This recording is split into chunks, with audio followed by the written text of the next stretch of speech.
Hello and welcome to the Overly Animated Podcast, where we take animation seriously. We talk everything animation here, including Final Space, which we'll be getting into right now. I'm Dylan Hysen, and today I'm joined by Michelle Anderer.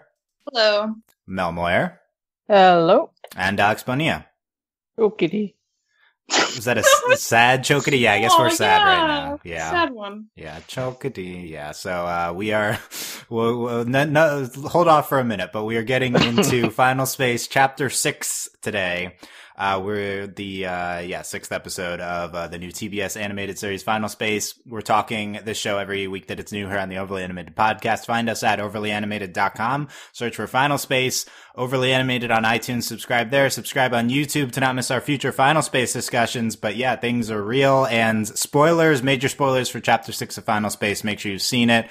TBS website, iTunes, wherever you're going to watch the show. And let's get into things. Michelle, what are your reactions to this big eventful episode? So this episode had a lot of components that were fine / like great. I think it tried to cram a whole lot in there, and it felt like some things were pretty quick. And I think that was at a disadvantage for the episode because some things clearly they're really playing up some emotional, feels here. And I'm not sure those quite landed as powerfully as they could have. This had been like, say, 2 or maybe 3 episodes building up. This also kind of felt like a season finale. Like a lot happened. Yeah. A lot of things were kind of tied up. Yeah, but what about the big event at the end? What was your emotional reaction? I mean, I was sad, of course, but I also felt like, if we'd spent more time building up Gary and Avocato's relationship, this would have hit harder. And yourself. Little Kato being devastated every time, it was framing him. I thought, the animation was great and, the posing was great. And, that helped sell it a little more. But, honestly, I felt like it was a wasted opportunity to have us care more about Avocado because we hear more backstory from him in this episode than we have the entire show. Right. And that's part, that's part of what felt kind of rushed about. So I feel like this was by no means a bad episode, but I do think it suffers from severe rushed-itis, Rushed-itis, okay. Yeah.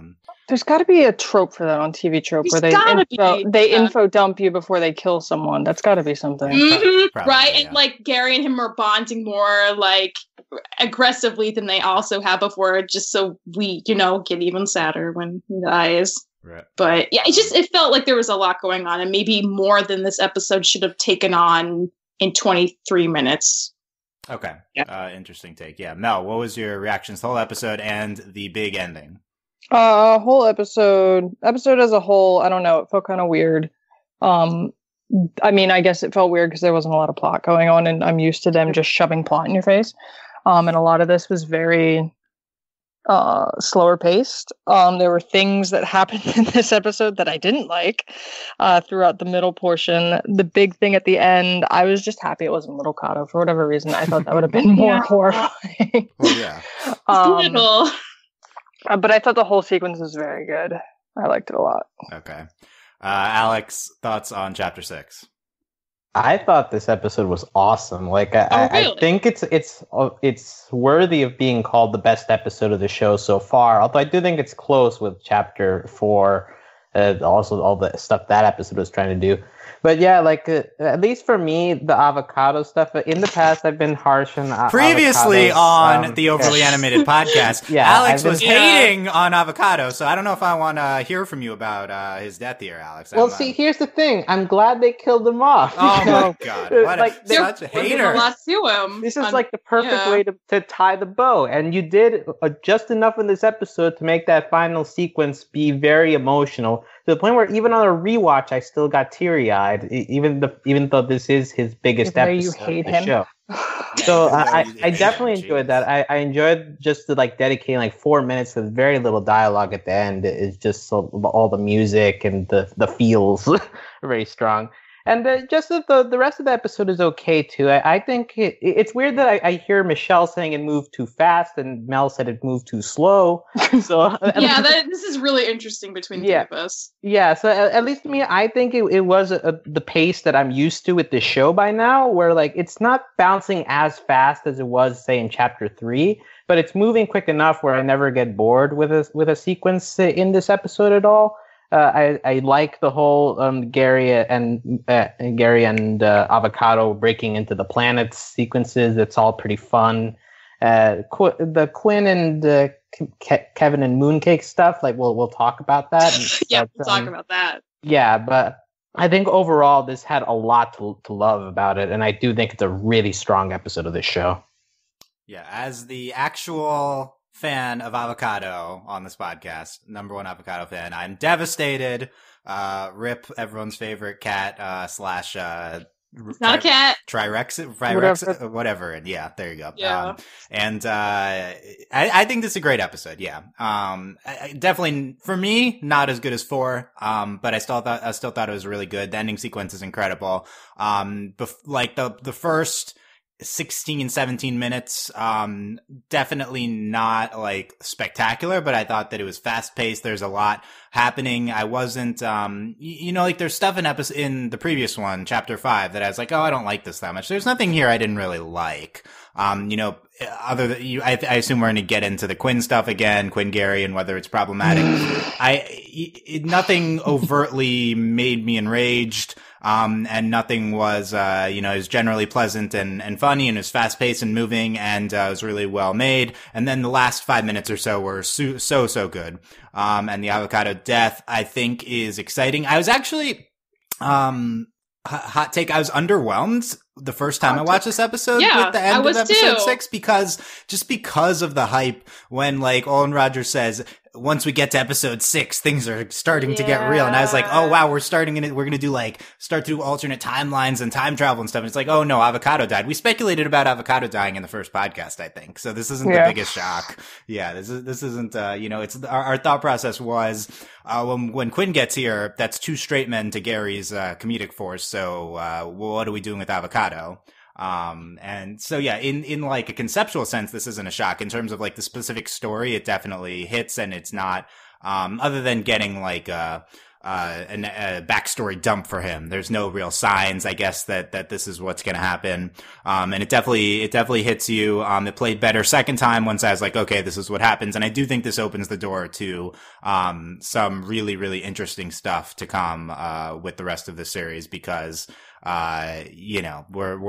on the timeline where Avocato died. Maybe he's not dead on different timelines, and we can explore that. Yeah. Multi-world theory. Yeah. Because like if future Quinn is like trying to save Gary, clearly, why wouldn't she also try to save Avocato in a separate timeline?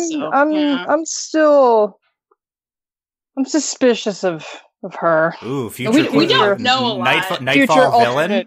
Yeah. Future alternate Quinn. Interesting. I don't know what to call her. I like that. I also think the episode ties together really well. The opening sequence has, Gary's like, where's Avocato? Avocato isn't coming. And it's like, then it only hits you once you've seen it, why we say that, at the end. So, I think this is a really, really good episode. I think fans are gonna love it. I definitely don't like love it. Like, I was like wowed by the dramatic sequences in episode 4, and I was by the end of this episode.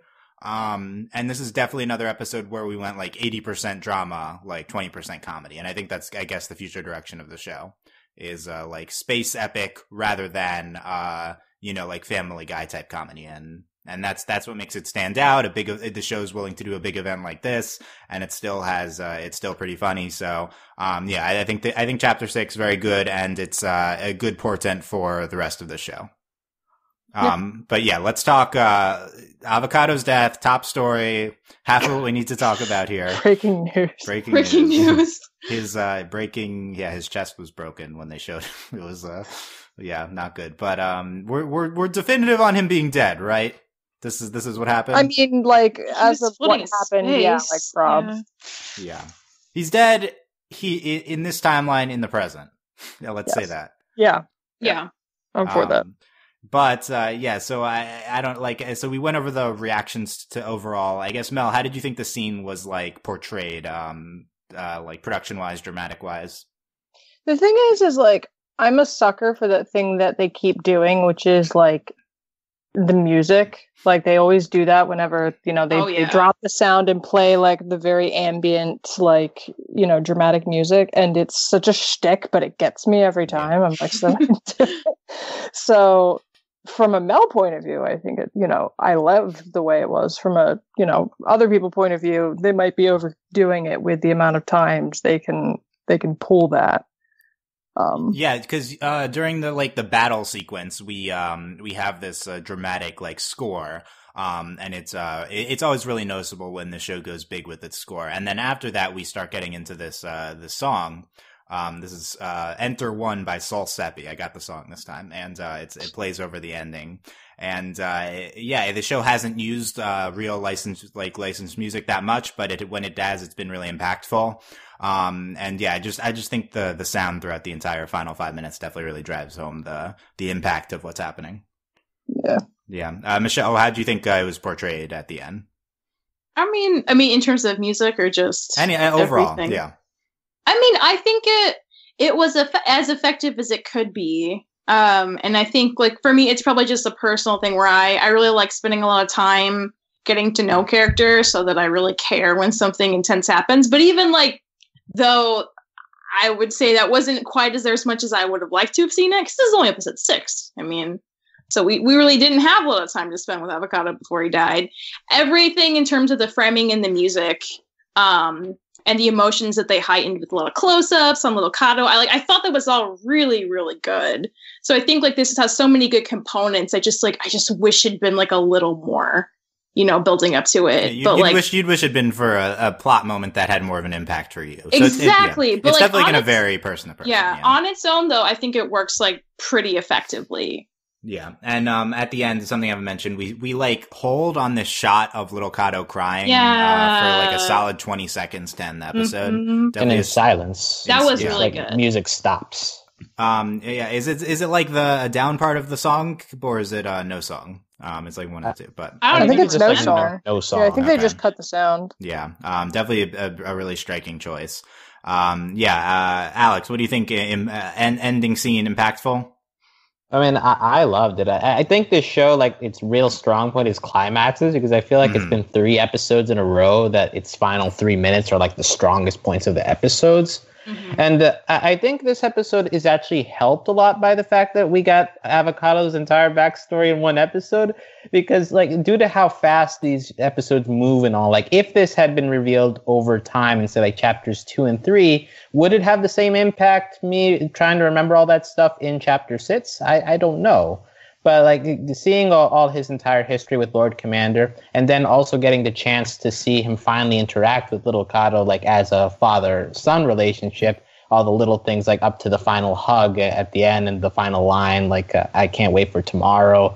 Like it's all, it would probably be cheesy in other contexts, but due to the way they framed this entire thing, it just feels so emotional, and it just makes it hurt harder once you see Avocato leave the show for at least a moment. But yeah, I think that the way that this sequence is so strong is the fact that they give Avocato so much time in this episode that they do build it up over the course, and that's what helps it to hit hardest at the end. Yeah, I could see I think multiple times now it's been mentioned that the scene could have been schmaltzy but wasn't. So do we all agree that it was emotionally effective, not emotionally contrived? Yeah. Yeah, I know that doesn't sound like a ringing endorsement. Yeah, I guess Michelle, it had the least impact on you. But did you think it was? But was it that just because of the Avocato buildup, or did you think it was too emotionally over the top? I mean, I think that's definitely in there, but I like bought into it for the most part. Yeah, because the show has a tendency to do that, and it's okay, It's I can appreciate the effort, It's better to try and be a little like extra than to not try at all. So I prefer that it tried.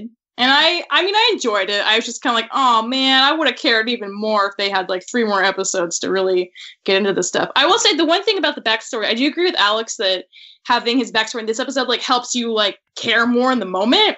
But it would have been helpful to have it earlier, just in the sake of we had so many episodes of being like, why do we care about little Kato? Like, what does he have to do with anything? And now we know like a very good reason why, and that would have been a little more helpful. But like, it's I can leave it or take it. You know, it's not that big a deal.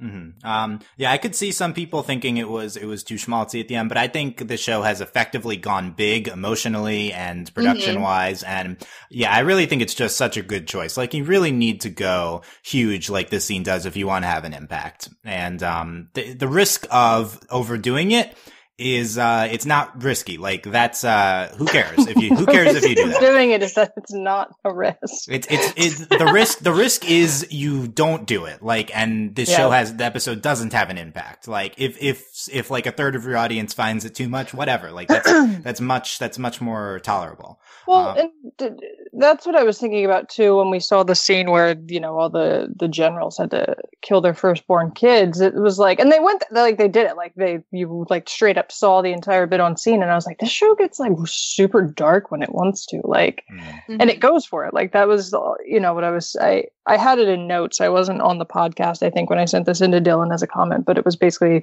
about how gory it can get and how creepy it gets with the Lord Commander, and how it, you know, it goes there with that stuff. Like, it's funny sometimes and he says funny stuff, but it's like freaky things. So when stuff is serious, it does very much push that. It's like, yeah, this is super messed up and horrifying. So, you know, and it does the same thing in these emotional moments where it's like, yeah, no, this is really sad and this is a really big moment for everyone. So pay attention. Yeah, it's a great point. The show goes for it in a number of different ways, like violence-wise. We talked music-wise. It really goes home emotional. In terms of these huge climaxes, I agree with Alex that the best scenes of the show are all these big dramatic moments. The climax of episode 1 with Mooncake, I think, was up there. Several scenes in episode 4, not just the climax, but the big dramatic ones. And then again in this episode, the end of this one. It really has been excelling in the drama, and like to the extent where I think the drama non-comedy side has been much more successful. Yeah. And I think it's also what they're going for with the show too. I think that's pretty clear at this point. Okay. So I guess I have a hot take, which is that, I was second hot take of the podcast for Dylan. Whoa, did I have a hot take before? Okay. You had one already. Yeah.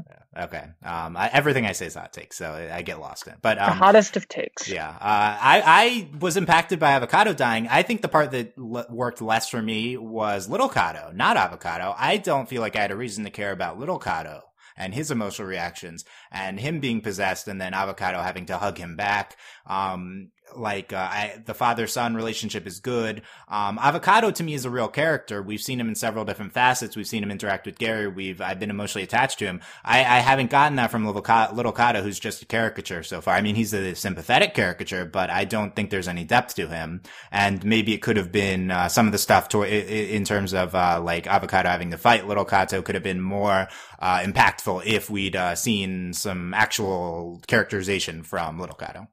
I feel like the show recognizes that, though, because there's very little time actually dedicated to the whole Little Kato Avocato fighting sequence. Like, that's getting split up between Gary and Lord Commander, and also Quinn and Kevin and on the ship.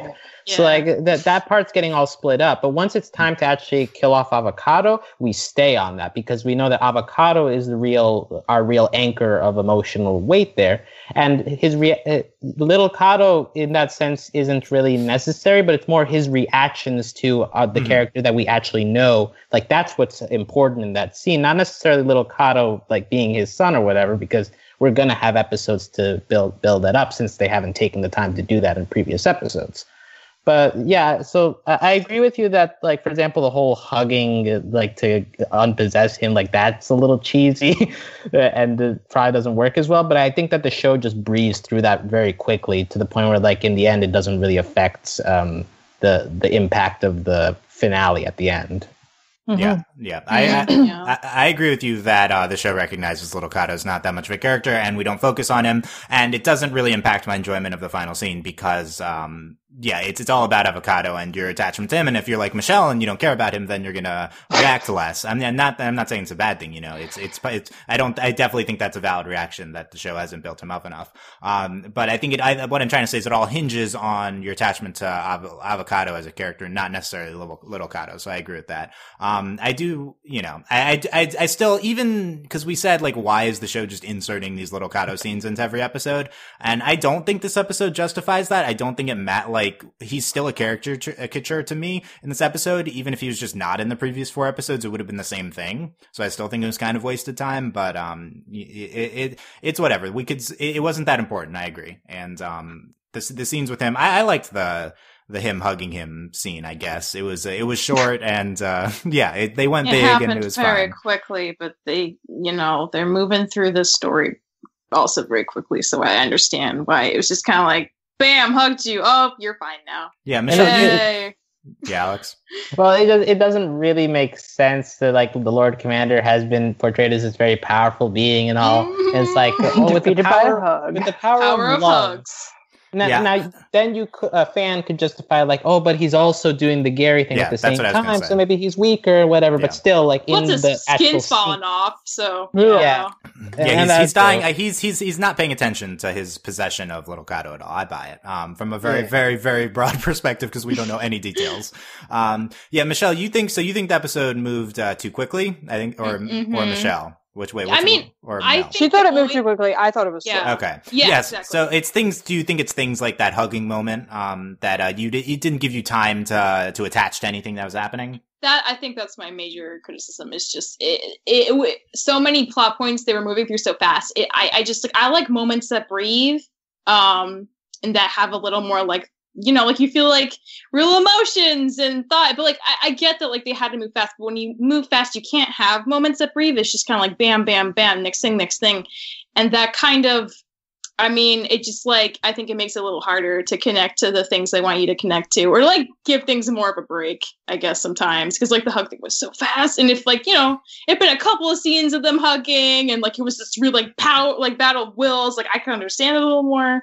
But again, like if these aren't the show's priorities, like I'm kind of fine with that. It's just not my personal preference. Yeah. I think the scene that has time to breathe is the ending scene. Like that's the one that they prioritized, and it worked better than the other one. So good job, them. Yeah. I mean, I think we all agree with that. That was like the big impact, the big emotional climax. I definitely, there's this whole debate on, move too fast and, maybe you don't have time for things to develop plot wise. Things maybe happen without enough of an explanation. They don't have much as an emotional impact. This is kind of a debate across several shows that we cover here.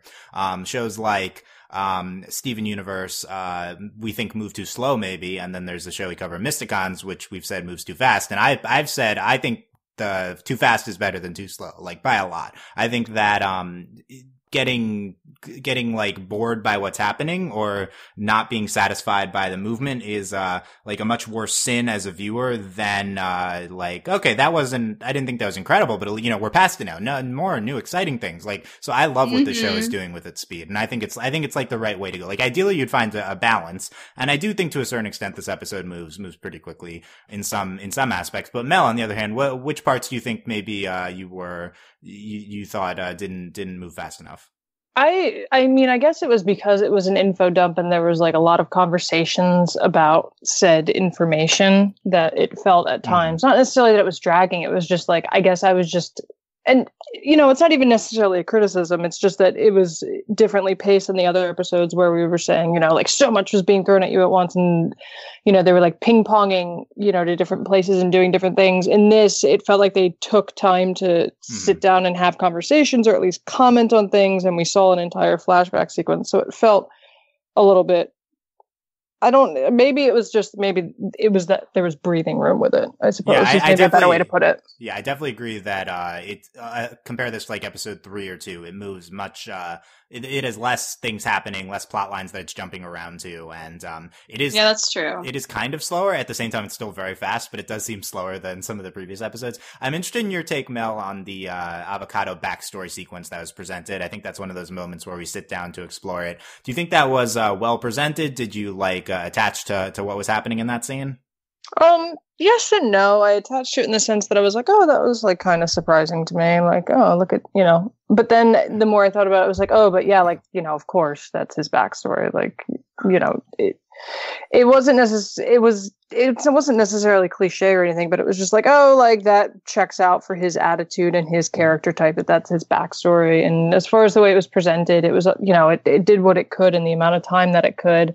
I don't think it really had the emotional impact that it wanted to, or maybe those types of stories normally have, because I didn't really care all that much. I was like, okay, he used to work for the Lord Commander. Like, that obviously complicates things, interpersonal relationship wise, but I'm not getting a huge emotional like blow from it or anything. Yeah, I think I understand what you mean in that it didn't provide a ton of like shocking information, because we kind of knew that he worked for the Lord Commander based on how he was introduced in the show.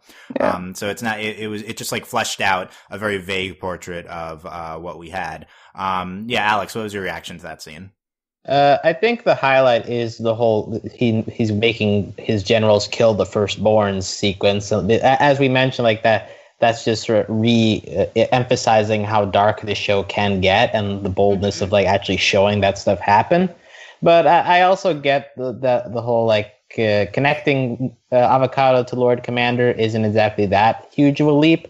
My bigger issue is once the flashback sequence ends and they like go very quickly through the whole like, why did you do it? Well, I'm just following orders.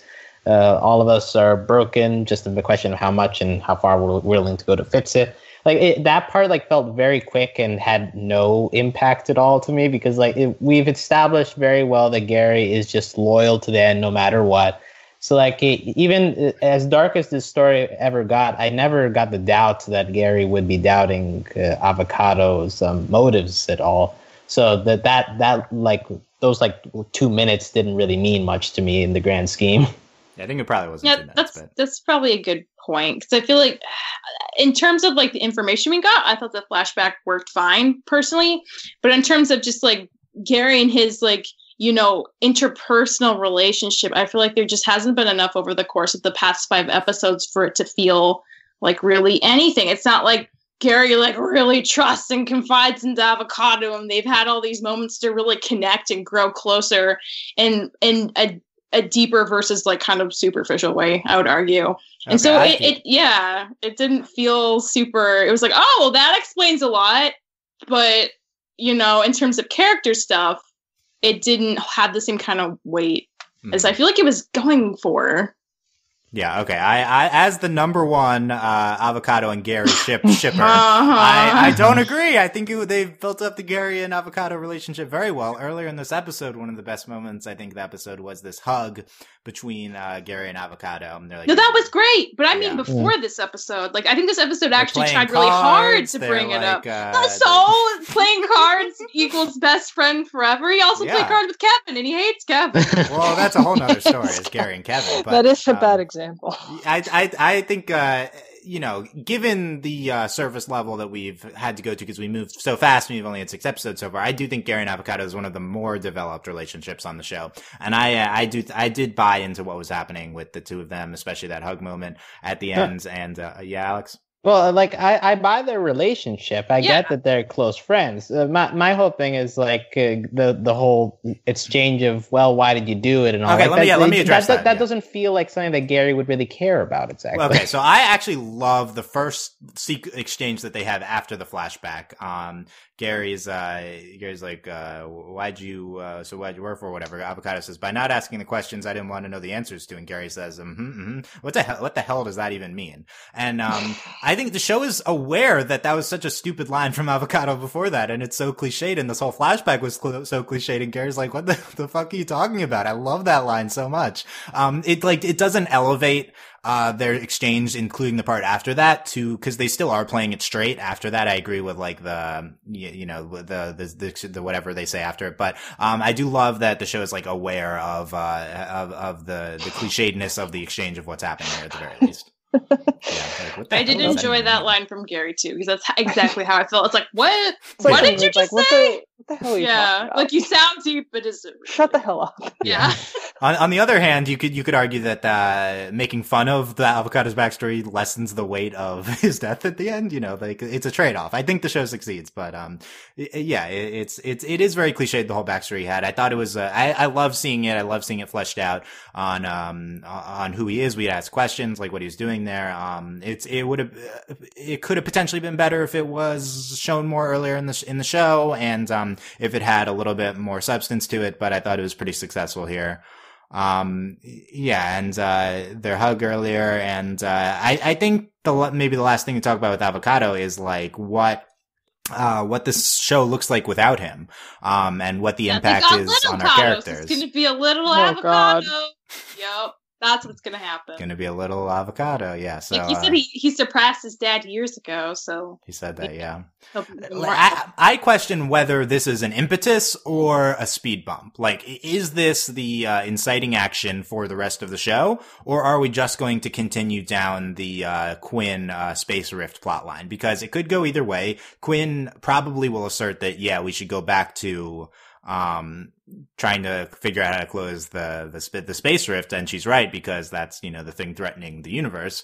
On the other hand, we could turn into Gary being devastated, Little Kato being devastated. Oh, we need to try to find a way to bring him back or something. I mean, I don't think the show has set up any sort of precursor for a mechanism on how they would get him back, but it could be like this is the inciting action towards exploring alternate timelines or time travel. And it probably is both, because the spacer probably screws with time in some way. Yeah, Alex, what's your read on where we're going from here? I like, my first thought was almost like little Kato will want revenge, because he just seems like the very just an angrier version of Avocato. So I wonder if that's a line we could go down.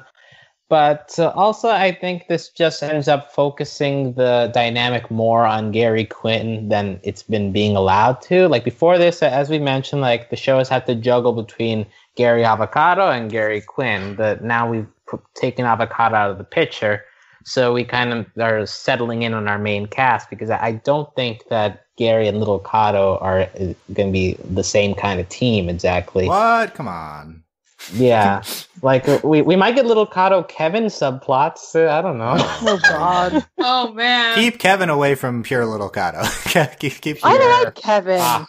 We like Kevin. I like Kevin too. Kevin, yeah, I don't think should Kevin be around. Kevin is more pure than Little Kato, probably. True. He just does what's right for his friends. Kevin is pure in a deranged way, I think. Yeah. Like, you know, well, yeah, but that's not his fault. He's like programmed kind of off anyway. I like his little attempt to get in on the Mexican standoff. Yeah. Yeah. I think also a thing is that before this, obviously we've had so many other characters, but before this, Little Kato has gotten at most like 2 or 3 minutes per episode. So like, I wonder if even if we take Avocato out of the picture, is it still going to be a case where he's still just a side character, even though he's part of the main cast? Like they'll give him his C plot every once in a while, and they might probably, yeah, that's entirely possible. I think. What else are we doing with them? Mel, where would you take the story from here? I honestly I love the stuff with the the possibility of the multiple timelines and stuff, but that's like mostly us speculating. Like, we thought, okay, this is going to be it. This is where they're going to confirm it, and blah blah blah, and then they just ended up killing Avocato, and we're like, oh, all right. I guess like the one good thing that comes out of this is we're done with the whole get my son back thing. Like, he said, we're going to do that, and then we're going to do Quinn's thing. So now we can do Quinn's thing, which is Quinn's more important and also more important to the plot that we actually give a shit about.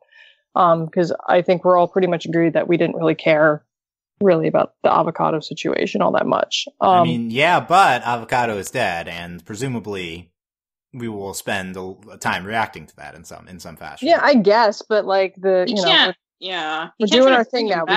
We can do our things. So what was it? She wanted to close the rift thing. Yeah. I don't believe she knows how to do that, but no, she's gonna try something though. Well, so she wrote the formula that opened it. So. That's true. Maybe she does know something. More information on that before we get into that. But yeah, I think that's where it's all gonna it's gonna turn now completely to the The thing. The thing with the rift and the thing. Yeah, that's what you think would happen. I don't know. The only thing that gives me pause is in terms of any sort of base level expectations is that we know that it's going even bigger. So I don't know. I'm interested. I'm very interested to see what's happening here. Mm-hmm. Okay, let's talk Quinn. Because that's a whole section of the episode we haven't gotten really that much into. Quinn wants to close, the breach. That's the word I was looking for, breach. And Avocato doesn't. Gary has to choose. He says Little Cato first, but then Quinn's thing after. The Avocato ties Quinn up. And then Quinn, seduces Kevin. Yikes. Did not see this coming in a million years. Okay, Michelle, you're the #1 Kevin fan. I've been dreading this. What do you think of Explain this to us. I think it is a little out of character for Kevin to be in on the Quinn action, but then again, I think in the whole do you really want me to kill Gary, right? Like, Kevin, what are you suggesting? I mean, it kind of bums me out that Quinn has to do the whole she has to play the sexy lady card to be like, oh, Kevin, you're the hottest thing on this ship. I love how dumb Kevin is though, and how she insults him but still gets him to be tied up. And if it was a dude, it would be bad. Is it better because it's a robot? Yes, because Kevin, it's a male-coded robot. Yeah, it's a male-coded robot. The cookies fall. I like Kevin enough that I wasn't super bothered by it. I think the reason maybe Kevin likes Quinn is just because, Gary really likes Quinn, and Kevin knows that, and I feel like he has a lot of complex, or maybe not so complex emotions behind. I think it's established Gary. It's always Kevin, about Gary, even when it seems to be about someone else. It all ties back to Gary. Then I should kill Gary. Yeah. Yes. Yeah. Right. I think that's why the scene works. Like Gary, so kill Gary. Well, look, I think it's also a situation where Kevin is just desperate for approval wherever he can get it. True. So, if Gary's not going to provide it, then he's like, "Well, Quinn's here. I can work with this." And also the fact that we've established that he's kind of a womanizer in imitation of Gary, but all he's had is Beth, the refrigerator, who never really reciprocates. So, you're finally getting a woman who's saying something back to you. So Kevin is just all his circuits. I mean. There's a precursor for this with the Beth stuff. I think Kevin wants anything Gary wants. I think that's the point of the cookies is, Gary always wants a cookie. That's why Kevin torments him with that. That's why Kevin's interested in Quinn. I love the should I kill Gary multiple times during the sequence. She didn't even really answer. She was just like, well, whatever. We'll come back to that. Yeah. I feel like that's just so funny. It kind of, gets you through the sequence. I feel like it's not too terrible just because it's a stupid robot, but at the same time, it's still the only female character, and she's already in kind of problematic plots. Yeah, I don't know. What do you think, Mel? Yeah, I mean, whatever. I mean, I've seen that whole woman seducing someone to get out of something a million times. I'm going to see it a million times again before I die, so I just better... You could argue this was a parody of those get sequences. Over it. You could. You totally could. Which is why, it didn't super bother me, because it was ridiculous. It was a robot. It was funny. And the whole dialogue back and forth was pretty funny too. So yeah, I didn't mind it, and it seemed exactly like something that Quinn would do. It was very in character for her to be like, "Well, I'm going to hit on the robot." Yeah, I do think it's in character for Quinn. I think it was supposed to be a parody. I don't think it really came across that much that way. So I think in that regard, I think it's a little unsuccessful, but it was still very funny with the should I kill Gary stuff. I do find it a little interesting that she uses this whole seducing method to get out, but then later in the Gary video, Gary assumes that she's broken out by herself on it. So I don't know. I thought that Quinn could have just broken out. She didn't really need to do the seducing stuff, but I thought that spoke well to Gary's character. I thought that was a very sympathetic moment for Gary. That video, Gary's last message for Quinn, when he's like, "I see, you're awesome. You're out by now. You must have left." But I thought that was all one of the most sympathetic looks for Gary in the whole show.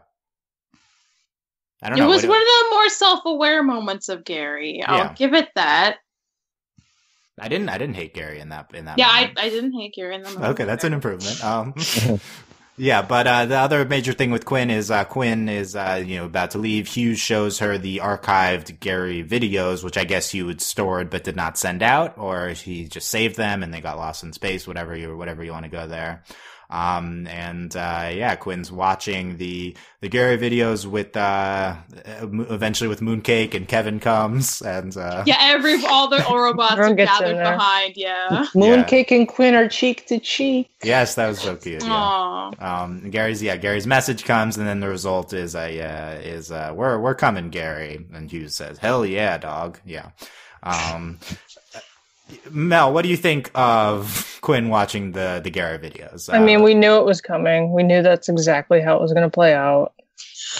It doesn't make it any less frustrating that from a mile away, we were like, oh, well, better, mentally prepare for this irritation. And it was irritating because it's like, oh, why is this a thing that you find, endearing in him, that he creepily made videos to send you every day of his captivity for the past X amount of years? That's yeah. I was less frustrated with it, but then just confused. Why did seeing those videos make her arrive at the conclusion that Gary cares about people? Yeah, it's very out of character that she would look at that and say what a great guy. I just don't see the logical connection. Because as established when she finally interacts with him in episode 4, and she turns him down, and he still goes to make another video. I thought it was pretty established that he does it more for him than her. He likes in The Martian to talk about stuff. Yeah, so I don't think it was that he genuinely thought he was even talking to her. Yeah, how did Hugh get out of this? Gary cares about other people more than himself. Well, he made a video to about himself, talk about himself to you. Yeah, diaried into a camera. To me, that Hugh line and the conclusion works with episode 5 and some of the stuff we were doing previously, like the trust. And even if we didn't love how it was done, I thought it was built up from that stuff, but I don't get its connection to the videos. Well, and also I think Hugh gives that line right after the final video where Gary is talking about how, if I was there, I would have gone with you to the end, but I need to fulfill this promise to Avocato as well. So after that specific video, it makes sense, but all these other videos where it's just going to the point where Quinn says stuff like, haha, what an idiot. But what does that have to do with it? It's just the final the final video has significance, but all the stuff before it, all it's doing is just oh, look, a lovable idiot. Yeah, I agree. I love the impact of the final message. I thought that was a great look for Gary. I just viewing the rest of that didn't do anything for me, viewing the other ones. Yeah. I think all the ones before that are just meant to establish, oh, isn't he a funny, silly guy? You should really like him. And the last one's just and also you should trust him and help him out because he's a good person. Let's challenge that interpretation, because I do think it's supposed to say that he was a good guy. However, I think it's still up in the air whether we're leading to romance here. At the end, Quinn comes to rescue them. Quinn says, "I don't love you," and then repeats it, and they say, and then it's like static "love you." So Gary hears "I love you," but Quinn is saying "I don't love you." That's kind of encapsulation of their dynamic. Well, there's a difference between her blurting out "I love you" and having a growing attraction. I feel like the whole video sequence was a lot more about her being attracted to him and trusting him. It was that your actual a love, or it's just softening it, softening her, so the show is attempting to make this as not the word's not subtle, but it's trying to take its time to develop the relationship. But the problem is we've seen it coming since Quinn showed up, so it doesn't really matter if it's taking its time if we're seeing the supposed conclusion, unless your theory is correct and it ends up being a whole subversion thing. But they're definitely milking this for all it's worth. I'm not convinced at all that Quinn is displaying any sort of romance here. I think her viewing the videos is saying, okay, he's a good person, you should trust him. That's the type of themes that we've been hitting at. I see zero evidence that Quinn actually romantically likes Gary. In fact, at the end she says, "I don't love you."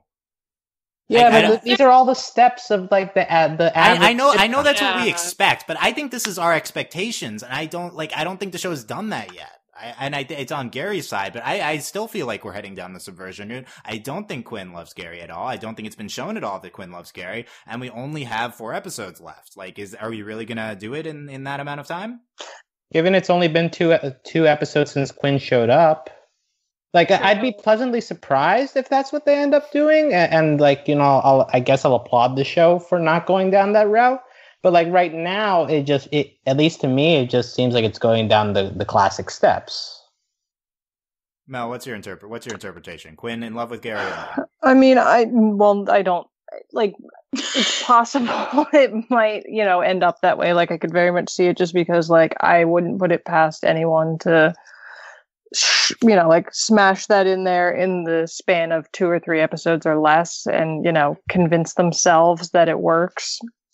That being said, you know, I would love it if like literally it just ended up with him, you know, continuing in this delusion that him and Quinn are meant to be and going to be together, and her just like, you're a great dude, but you know, like I like the idea of like them having like this good working relationship and friendship, and, you know, this one-sidedness with Gary, who's like, yeah, like, you know, Quinn in the videos, but it's like, that doesn't do much for me, but thanks. Like I would love it if that was the case, but I also don't trust it to be the case. Right. We're all skeptical because it's a TV show, and it's you know, it's that being said, I said the same thing about Korra, and look what happened there. Right. So. Legend of Korra. Yeah. Yeah. My thing is this I maybe I'm just making a big interpretation from this last thing with the radio static. Quinn, you know, why have this scene where Quinn's rescuing Gary? I don't love Gary thinks, oh, you're coming because you love me. I don't love you, and then Gary hears I love you. Like, what's the purpose of that if we're comedy going? Is it really For just a comedy future moment? misunderstandings. Yeah, jokes. Like, I interpret that Those as like we're going down the route of Quinn doesn't love Gary, Gary loves Quinn, and like yeah, the Quinn's classic still, will You've they already won't been they. there though. but it's not. It's there's no will they from Quinn. Like I don't know. Maybe I'm just being naive, but I don't think this has been displayed from the show, and I to a certain extent don't think it's coming. Like clearly it's coming in some timeline with Nightfall and stuff. That's do think the thing too, though, because Nightfall is like so ride or die. Like, gotta save Gary. Why would you do that? I mean, yeah, like you should do that for your friends too, but yeah, I don't know. He's also a logistical person. He might be like important for some reason. Yeah, that's I true. was gonna say. Admittedly, we do have other things it can be included into this, just as Gary perhaps being more important than we think. The whole his connection to Mooncake. So like, I don't want to give off that I'm ruling out this not a relationship. Like once again, I'd be surprised and I'd enjoy that result. I think the show is not going in that direction right now, but it's certainly not out of the question. I do think the show at least has done a good job of making me buy into the possibility that we end up going in a different direction. Yeah, I don't know. Maybe I'm naive, but I still think we're subverting it. Like, I think it's over 50% we're subverting it. I'd be thrilled, but yeah, we'll see. It's not a statement on this episode, at least. So we'll come back to this obviously over the course of the series. But let's there's some moments we haven't hit on yet. The space vault moment with Avocato and Gary. This is one with their bond that we didn't talk about when they're. I liked the planet jumping. That was good. Yeah. Yeah, with they play rock music, and then it's they go to the wrong planet, right planet, left planet. Yeah. It's always the left. It's never the right. Yeah, I thought that was a really successful moment. Like, I feel like the end scene is incredible. I also think there's some other really good ones in there, like the space vaulting one. And they go in guns blazing to the prison colony, but it's empty, and then there's possessed hovering little Kato. Doves are free throughout the vault as he's shooting up. The doves. Oh my god! What are they doing on that planet? Take the doves down. Yeah, I thought that was really well like storyboard and stuff. And we got the rest of the stuff in the surprise moment with them going, Lord Commander's going to be right behind this door, right? Yeah. And surprise, he's like, I murdered everyone in this prison just for the surprise. Gary's like, I don't know what to tell you. I don't think it was worth it. Yeah. Commander does not half-ass anything. He whole ass everyone. Yeah. Just for the drama. Yeah. What I kind of love about that moment is it's like, this is just a typical thing to do is, we know it's going to surprise. It's not a surprise, but the show, it's like very quickly cycles through like, oh, it wasn't a surprise. And it's like, Lord Commander's, it more focuses on, oh, I had to murder everyone here. He's like, I don't know his word. Then we quickly move on. I feel like it's the show's unique spin on this kind of, typical scene that we would see. Yeah, I had to murder everyone here to try and make it a surprise. Yeah. I thought that was very funny. That moment was great.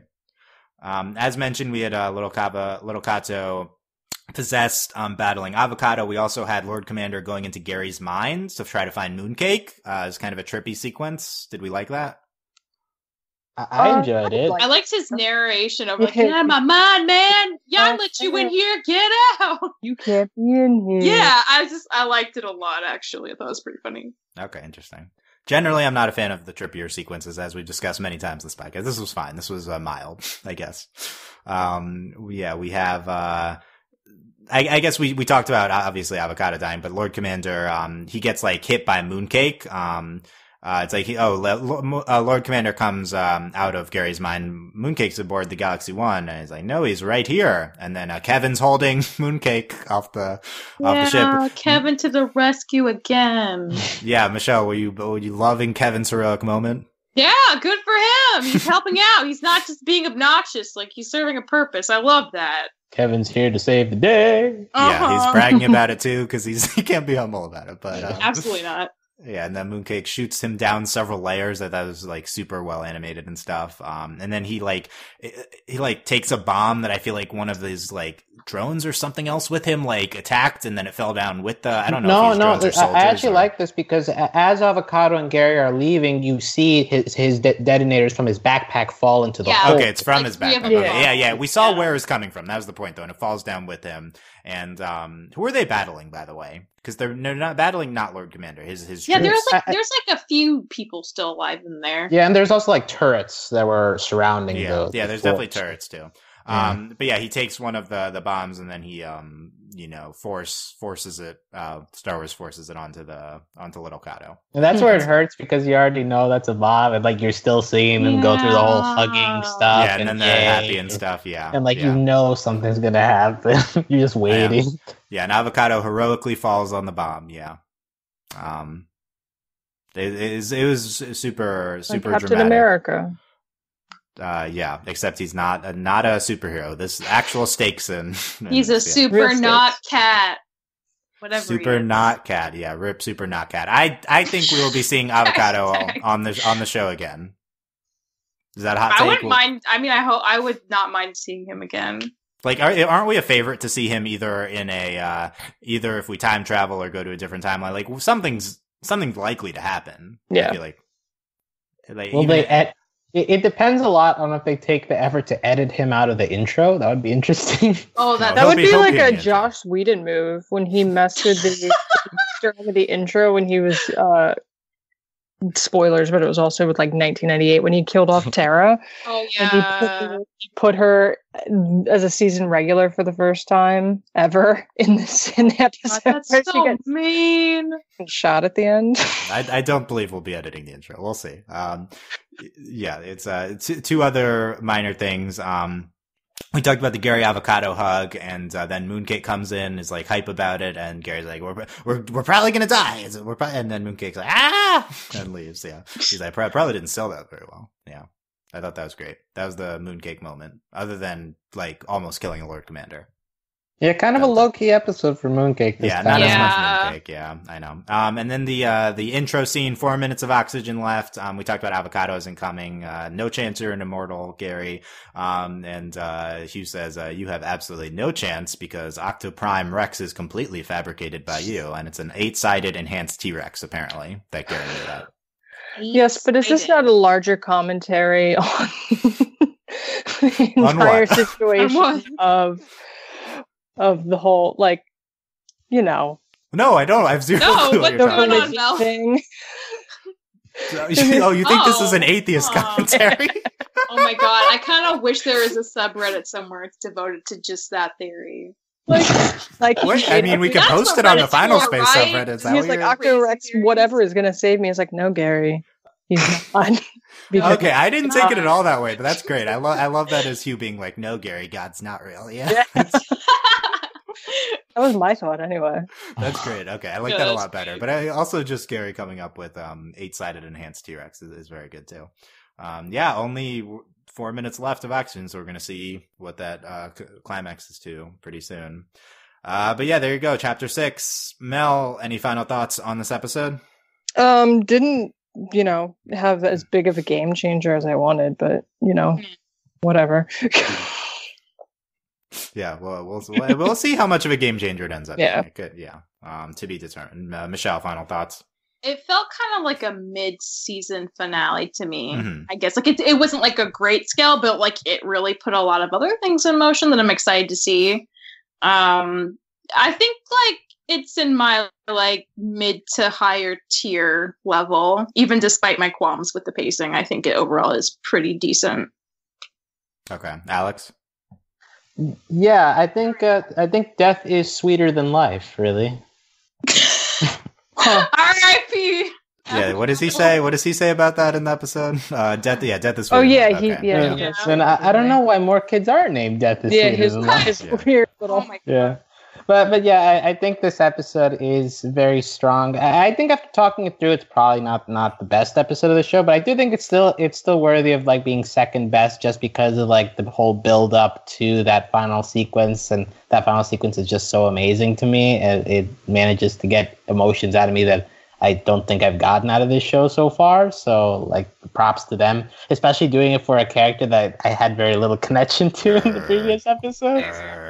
And it does definitely feel like a mid-season finale in that I am not entirely sure what direction the show will take. Like there are like logical directions it could go, but at the same time, I'm not really sure how they're going to handle it. So I'm excited to see where they go next after this. Nice. Yeah, definitely very excited to see episodes 7 to 10 and the rest of the show. We've heard it's going big, and this was already kind of big, and I did think this was a great episode. Probably either second or third best of the show so far. I have 4 number 1, and then either this or 3 at number 2. But yeah, I really did like this one, and the ending scene is incredible. I think that's going to go down as one of the best scenes of the show. And yeah, I really hope we're headed towards multiple timelines, subversion on Quinn and Gary. Maybe I've talked myself into these things too much, but we will see. We will see. Still 4 episodes to play with here. So let us know what you thought of Chapter 6. Let us know on overlyanimated.com. Click on the article and you can comment there. Or if you're listening on YouTube, you can comment on our YouTube video to let us know what you thought of Chapter 6. And in general, make sure you subscribe to not miss our Final Space podcast. Talk with us about Final Space on our Discord, overlyanimated.com/Discord. And consider supporting us via Patreon at patreon.com/overlyanimated. Thank you very much to all of our current patrons, especially our patron of the podcast, Ryan, aka Brian. And thanks as always to our patron executive producers, John, Ryan, Steve, Alex, Andy, and Hugh. We'll be back, presumably the week after this is up, but to talk Chapter 7 of Final Space. Check out other stuff at overlyanimated.com, a bunch of other podcasts going up. And yeah, thanks guys for listening. We will see you next time. Bye. Bye. Chocolate.